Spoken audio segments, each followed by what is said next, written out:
Algo me despertou. Eram 3h33 da madrugada. Já estava acostumada a acordar nesse horário, mas dessa vez era diferente. Helena.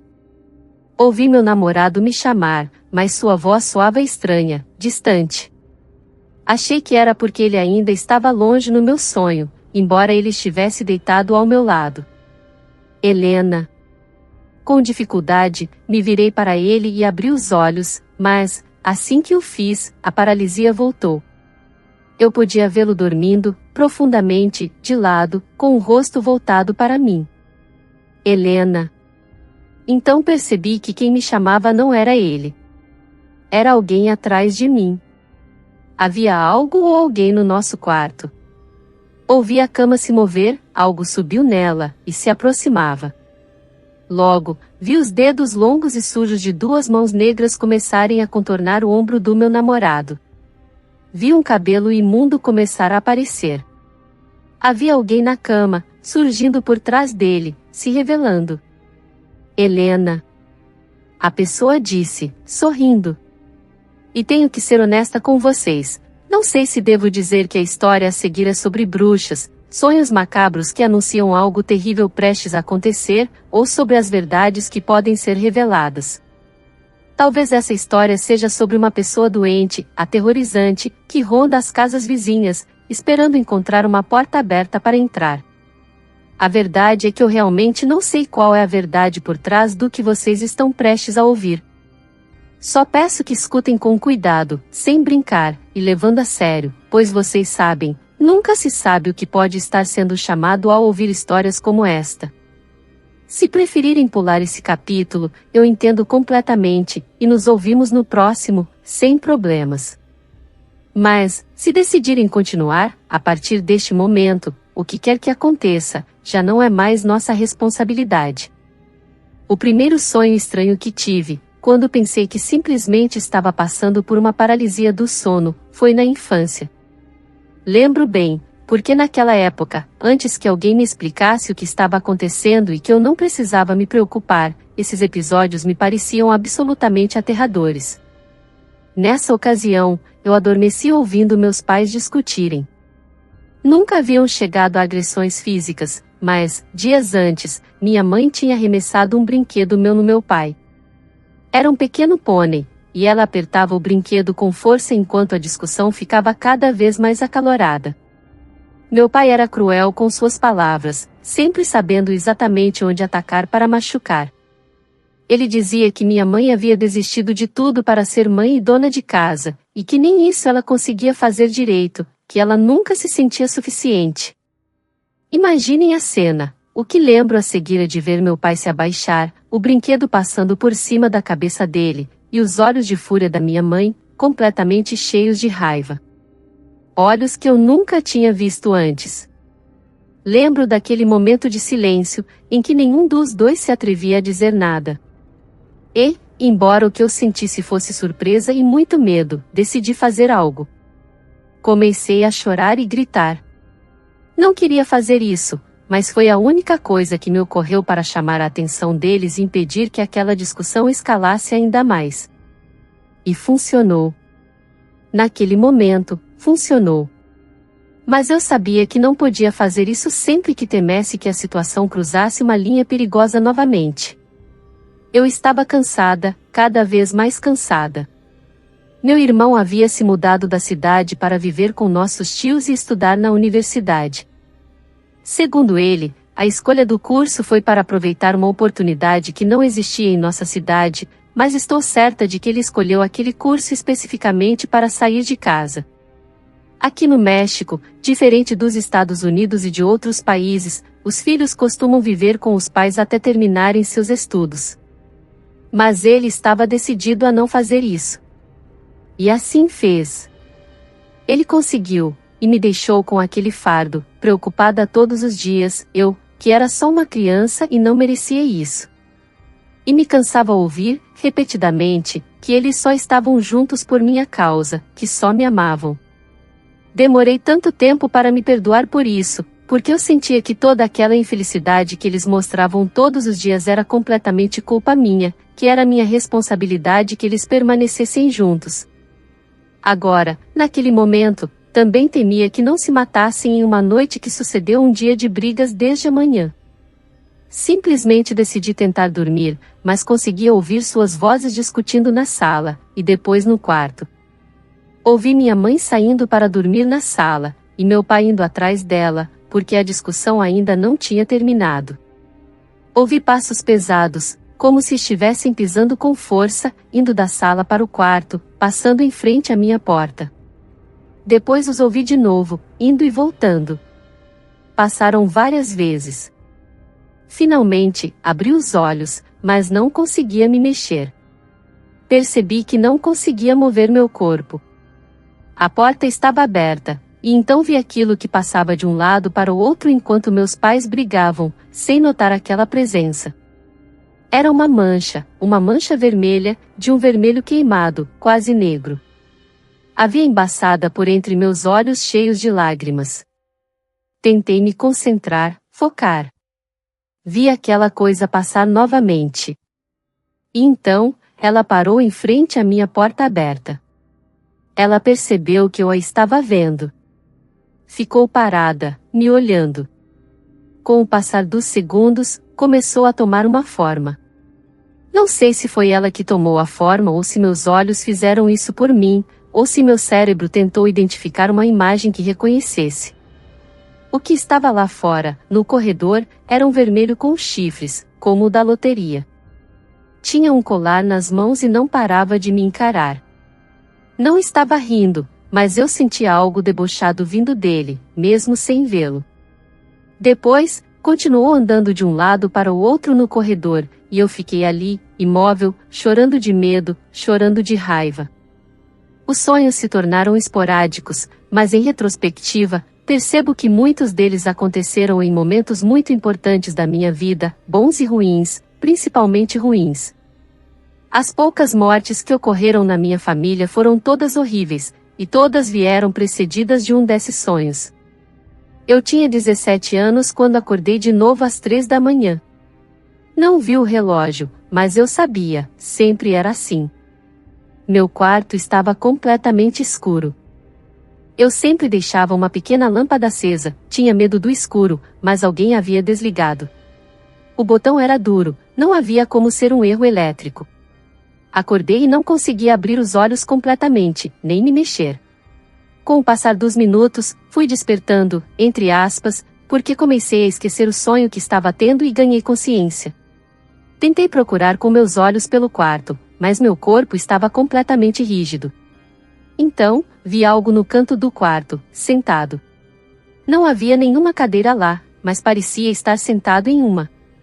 Estava muito escuro, mas conforme meus olhos se esforçavam para se acostumar à escuridão, comecei a reconhecer algo, uma forma.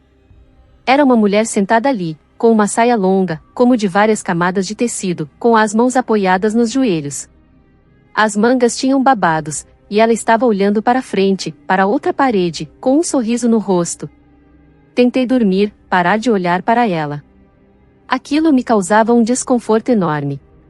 Queria acreditar que era apenas fruto da minha imaginação. Abri os olhos novamente. Agora, ela estava me olhando. Sua cabeça permanecia virada para frente, mas seus olhos, completamente torcidos, olhavam para mim de soslaio, enquanto continuava sorrindo. Cada vez que eu abria os olhos, ela ainda estava lá. Só consegui parar de vê-la 1 hora depois, quando ouvi meu pai se levantar mais cedo que o habitual. Ele tomou banho, se arrumou e foi embora. Não veio se despedir de mim, simplesmente ouvi o som do carro sendo manobrado com alguma dificuldade naquela madrugada, e ele partiu. Tinha um evento no trabalho naquela tarde, depois do almoço, uma espécie de comemoração na cobertura do prédio onde ficavam suas oficinas. Meu pai socializou, conversou com todos, como de costume. Brincou até com seus colegas. De repente, deixou sua bebida sobre a mesa, limpou-se com um guardanapo, virou-se e caminhou em direção à beira da música cobertura. Nos ligaram para avisar 1 hora depois. O mais estranho foi que nos dias anteriores não houve brigas, ele não me repreendeu, não aconteceu absolutamente nada que pudesse indicar que algo assim estava prestes a acontecer ou que fosse uma possibilidade. Eu nunca imaginei meu pai como alguém que poderia se machucar. E, nas últimas semanas, até havia uma certa tranquilidade em casa. Minha mãe disse depois que talvez aquilo fosse o olho do furacão. E então tive outro daqueles sonhos, na outra noite que marcou minha vida para sempre. Ainda morava com minha mãe, mas ela não estava. Ela estava comemorando o 25º aniversário de casamento de sua melhor amiga. Insistiu que eu fosse, que me faria bem, que Júlia, a filha de sua amiga, queria reconectar comigo, ser amigas como quando éramos crianças. Mas a verdade é que gente metida me dá uma preguiça enorme, então decidi ficar em casa. Quando deu 3 da manhã, abri os olhos. Ouvi minha mãe chegando em casa, caminhou até a porta do meu quarto e abriu. Fingi estar dormindo para que ela não falasse comigo, mas ouvi quando ela simplesmente entrou e se deitou embaixo da minha cama. Estou aqui embaixo. Não me olhe, por favor, não me olhe. A voz era da minha mãe, mas ao mesmo tempo, era uma voz diferente. Nunca me senti assim antes. Estava com muito medo, mas o fato de ela me dizer aquilo me fez sentir que eu precisava olhar. Precisava ver o que estava debaixo da cama. Havia algo que ela não queria que eu visse, algo que eu deveria ver. De repente, percebi que podia me mexer. O máximo que consegui foi me inclinar um pouco sobre a cama, mas não tive coragem de descer. Acabei adormecendo, como sempre acontecia quando essas coisas ocorriam, sem coragem de sair correndo. Na manhã seguinte, recebemos uma ligação. Era a namorada do meu irmão. Ela disse que estavam em uma festa durante a madrugada, que ele saiu para fumar quando um carro preto, com vidros escuros, se aproximou. Nem ela, nem as pessoas ao redor conseguiam ver quem estava dentro do carro, só viram o veículo parar ao lado do meu irmão, alguém abaixar a janela e falar com ele. Meu irmão olhou para eles, para sua namorada, acenou com a mão e entrou no carro. Aquela foi a última vez que ela ouviu. Já fazia horas que não tinham notícias dele, então ela decidiu nos contatar para saber se tínhamos alguma pista de quem poderia ser. Nós não tínhamos ideia. Não fazíamos ideia de quem chegou para buscá-lo. Já fazia alguns anos que não o víamos, e nunca mais tivemos notícias dele. Ninguém soube de nada, nem do carro para o qual ele entrou. Foi como se a terra o tivesse engolido. E talvez eu não diga isso com a dor que deveria, eu sei. Mas a diferença de idade fez com que nunca fossemos muito próximos, e quando ele saiu da cidade, raramente voltou. Ele se afastou de nós, especialmente depois da morte do nosso pai, que ele sempre acreditou ser nossa responsabilidade. Antes de continuar, pessoal, quero agradecer por estarem aqui e lembrar que, sempre que houver episódios ou capítulos que vocês gostarem mais, deixem um comentário ou nos mandem uma mensagem nas redes sociais. É muito importante para nós saber qual tipo de conteúdo vocês mais gostam e querem ouvir. Na descrição deste episódio estão todos os links que vocês precisam para se tornarem parte desta comunidade. E agora, vamos continuar com o resto desta música e história. Depois disso, comecei a ter cada vez menos sonhos desse tipo. Cada vez menos vezes o morto subia em mim. Por anos, parei de ter esses episódios. E isso nos traz ao presente, aos meus 27 anos, ao momento atual em que essa história continua. Hoje em dia, vivo com Franco, meu namorado há 2 anos. Bem, embora ele ainda tenha seu próprio apartamento, praticamente vive comigo, passa pelo menos 4 dias da semana aqui, já que minha casa fica bem perto do trabalho dele. Além disso, ele me ajuda com as despesas, o que sempre é bom. Antes, eu tinha que dividir a casa com uma colega, mas algo nela, seus hábitos e sua religião me deixavam muito desconfortável. Ela sempre fazia rituais de limpeza pela casa, espalhando água benta, e isso me deixava quase doente. Com Franco, durmo tranquila, muito tranquila, me sinto protegida.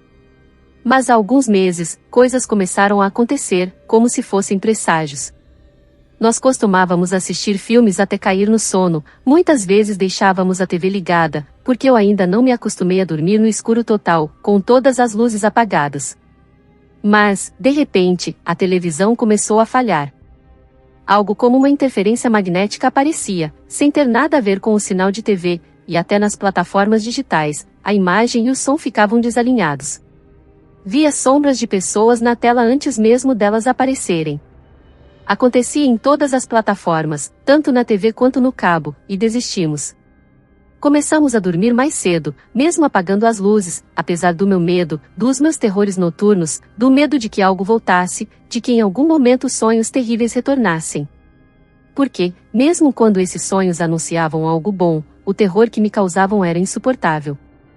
E, depois que o sonho terminava, vinha a incerteza, a angústia de saber que algo importante, algo que poderia mudar minha vida, estava por vir, sem saber se era algo bom ou ruim. Era um sentimento que eu nunca mais queria experimentar. Acordei de madrugada. Meu coração disparou de novo. Não conseguia me mexer. Não precisei olhar o relógio para saber a que horas era. Eu estava de costas para Franco. Comecei a chorar, esperando que ele me ouvisse, mas não conseguia falar. Meu corpo não respondia, nem mesmo minha boca. Tentei balbuciar. Você está bem? Ele perguntou, mais dormindo do que acordado. Não, consegui sussurrar. É só um sonho, amor, ok, ele disse e me deu um beijo na nuca. Mas, enquanto fazia isso, ele apertou meus ombros com força, me machucou. Foi muito bruto, algo que ele nunca fazia. Mas eu ainda não conseguia me mexer. Então, houve um barulho no banheiro, e depois passos no corredor, voltando para o quarto. Reconheci aqueles passos. Eram de Franco. Mesmo sem poder me mover, comecei a chorar de tanto medo. Ele percebeu, acendeu a luz e me balançou até que meu corpo finalmente reagisse, como se eu acordasse de verdade. Finalmente, consegui me mexer. Estava aterrorizada. Olhei para todos os lados no quarto, me abaixei para olhar debaixo da cama. Eu disse a ele que havia alguém ali, que alguém falou comigo com a voz dele, que me deu um beijo na cabeça e apertou meus ombros, que ainda doíam, que eu ainda sentia os dedos cravando na minha pele. Mas ele me examinou e não havia nenhuma marca. Eu já tinha contado para Franco sobre esses sonhos que costumava ter, mas acho que ele nunca os levou realmente a sério. No máximo, ele ria um pouco, me vendo tão assustada. Dizia que eu não podia me assustar tanto por uma paralisia do sono, que isso de ter o morto subindo em mim era algo que ele não acreditava. E, embora eu também não quisesse acreditar ou me convencer, sentia muita vergonha de insistir. Ele era a voz da razão, e eu acabava sendo a pessoa medrosa, supersticiosa, que acreditava nessas bobagens. Qualquer pessoa que já teve uma experiência sobrenatural sabe como é se sentir assim, uma sensação que chega em algum momento ou outro. Sempre vai haver pessoas que acreditam em você, sempre. Mas também sempre haverá alguém que te fará sentir como se estivesse louco, como se fosse ignorante. Eu tentei relaxar, tentei esquecer tudo. 2 noites se passaram, e comecei a dormir melhor, a perceber que tudo aquilo era inacreditável demais, como algo saído de um conto ou de um filme de terror. Eu não precisava ser clara, madura, ou ter certeza de tudo. Eu já era uma adulta, por Deus. Não poderia ter esses medos para sempre. Então, na 3ª noite, decidi até apagar a luz da pequena lâmpada com a qual eu sempre dormia. Fui dormir muito confiante. Me deitei olhando para o meio da cama, para Franco. Respirei profundamente, segura de que ia dormir bem. Respirei de novo, certa de que teria uma noite de sono restaurador. Eu estava quentinha, bem enrolada no cobertor, e tudo estava certo. Tudo estava bem. Dormi profundamente, dormi. Mas algo no fundo de mim dizia que eu poderia acordar de novo às 3 da manhã, que aquela sensação de paralisia poderia voltar. Mas eu dormia. Algo me acordou. Eram 3h03 da madrugada. Já estava acostumada a isso, mas dessa vez era diferente. Ouvi meu namorado me chamar, mas sua voz soava estranha, distante. Presumi que era porque eu ainda estava no meio de um sonho, mesmo sabendo que ele estava deitado ao meu lado. Ele me chamou, Helena, e com muito esforço, me virei para ele e abri os olhos. Mas, no momento em que fiz isso, a paralisia voltou. Só que, desta vez, eu o via, dormindo profundamente, de lado, com o rosto virado para mim. Foi quando percebi que quem me chamava não era ele. Era alguém atrás dele, havia alguém no nosso quarto. Ouvi a cama se mexer, algo estava se aproximando, algo havia subido nela. Então vi os dedos de 2 mãos imensas, sujas de terra, rodeando o ombro do meu namorado. Vi cabelos, imundos e desgrenhados, começarem a surgir atrás dele. Havia uma pessoa ali, na cama, se revelando lentamente. Helena, já é hora. Vem comigo, ela disse, sorrindo. Vi aquela mulher se levantar, sair do quarto e deixar a porta aberta. Eu me levantei, percebendo que podia me mover. Estava diferente de qualquer outra vez. Saí do quarto, e lá estava ela, na sala, me esperando com a porta da rua aberta. Assim que me viu, saiu. Eu tentei segui-la, ir atrás dela, mas quando cheguei à porta, havia várias mulheres do lado de fora, 6 ou 7, paradas no quintal. Todas me chamavam com as mãos, todas diziam meu nome. Seus rostos eram sorridentes, gentis, me faziam sentir acolhida, como se eu pertencesse a elas. Elas falavam comigo com gestos, e na rua, também cheia de gente, vi outras mulheres, e alguns homens, 3 ou 4, com pequenos chifres que saíam da testa. Eles apenas estavam lá, parados com elas, e começaram a me chamar também. Vem, Helena, vem, já é hora. Já é hora, vem. O próximo momento que me lembro é de Franco me abraçando na cama. Eu não conseguia parar de chorar, estava suando muito, e ele também estava suado, chorando descontroladamente. Perguntei o que estava acontecendo, e ele apenas dizia que tudo estava bem, que agora tudo estava bem, que ele acreditava em mim, que nunca mais me deixaria sozinha. Eu não entendia nada, mas a forma como ele falava, o desespero em seu choro, algo que nunca tinha visto antes, me fez chorar mais ainda. Choramos juntos até o amanhecer. Por insistência de Franco, ligamos para minha mãe e perguntamos se podíamos visitá-la. Minha mãe estava morando há alguns meses com minha bisavó, em seu povoado. Ela já estava muito velha, muito cansada, e precisava de ajuda o tempo todo.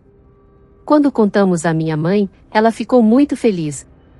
Fazia tempo que me pedia para ir visitá-las, dizia que nunca sabia quando seria a última vez que eu poderia conversar com a bisavó, e que eu deveria aproveitar enquanto podia. Fisicamente, eu me sentia muito mal depois daquele último sonho.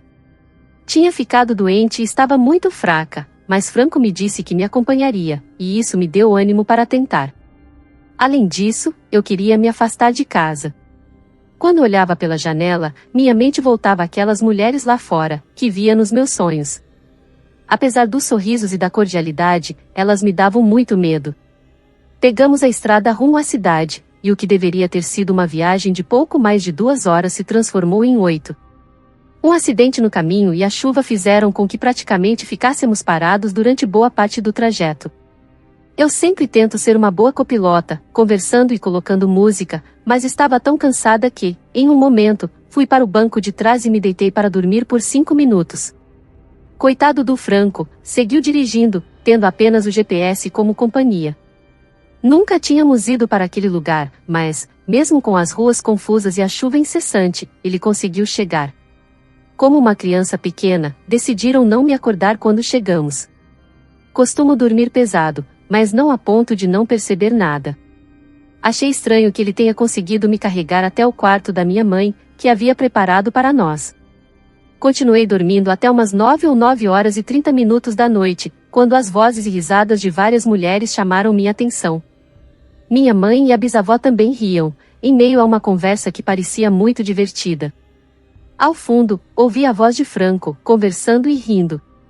Havia uma reunião, então me levantei, me olhei no espelho, ajeitei o cabelo e saí para cumprimentar, envergonhada por não ter percebido a que horas havíamos chegado. Quando saí, fiquei paralisada. A casa estava cheia de mulheres, e reconheci sem sombra de dúvidas que praticamente metade delas eram as mesmas mulheres que estavam no meu sonho, aquelas que vi no meu quintal, na rua, em frente à minha casa. Elas me cumprimentaram da forma mais casual, como se nunca tivessem me visto antes. E talvez realmente não tivessem. Não sei. Mas aquilo me parecia muito estranho. Já ouviu falar que não podemos sonhar com um rosto que nunca vimos antes? Que nosso cérebro não consegue criar um rosto do nada, e que, por isso, Todos os rostos que aparecem nos sonhos, mesmo os figurantes, são de pessoas que já cruzamos em algum momento da vida, mesmo que por breves instantes na rua. Eu tinha certeza de nunca ter visto aquelas mulheres, mas lá estavam elas, as mesmas do meu sonho. Minha mãe percebeu meu desconforto e inventou uma desculpa para terminar a reunião mais cedo, para que elas fossem embora. Minha bisavó, por outro lado, não notou nada. Foi muito difícil tentar explicar para minha mãe e para Franco o motivo do meu comportamento, contar que algumas daquelas mulheres eram as mesmas do meu sonho.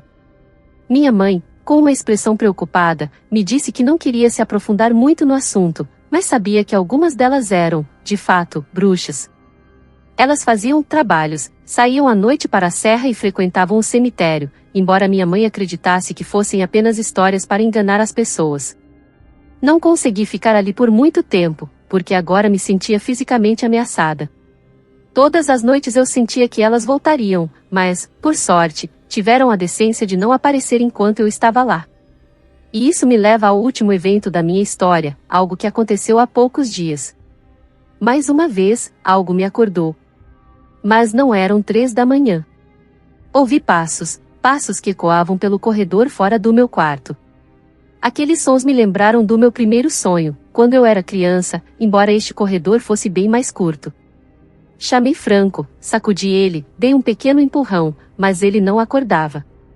Algo nesse sonho me parecia mais assustador que o normal. Juntei coragem e saí. Vi uma senhora muito alta no corredor, a poucos passos da porta do meu quarto. Verme correu para a sala e se sentou em um sofá, onde eu não conseguia mais vê-la. Ouvi sua voz vinda da escuridão. "O que você quer?" perguntei. "Quem é você?" Não houve resposta. De repente, senti braços me segurando por trás. "Sai daqui." "Vamos embora", gritou Franco, completamente pálido, tomado pelo medo, mas ainda assim gritando para a sala, tentando esconder o terror. Ele me colocou atrás dele, segurando um taco de beisebol que eu nunca tinha visto antes. Ligou a luz, e lá estava, uma mulher que cheirava terrivelmente, como ervas apodrecidas, toda suja. "Saia daqui.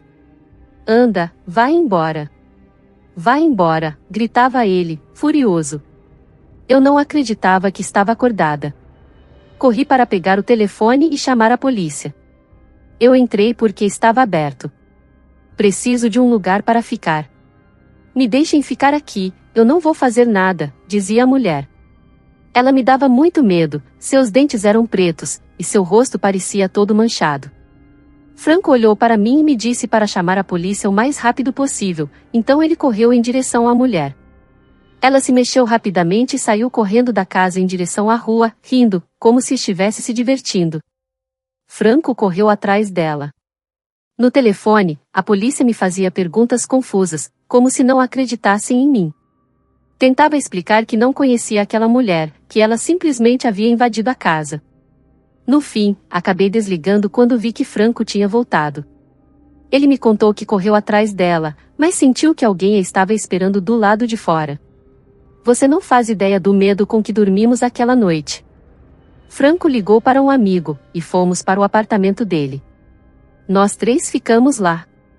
Franco não ligou para ele apenas para ter mais alguém para nos proteger, ligou para ele especificamente porque ele era cristão.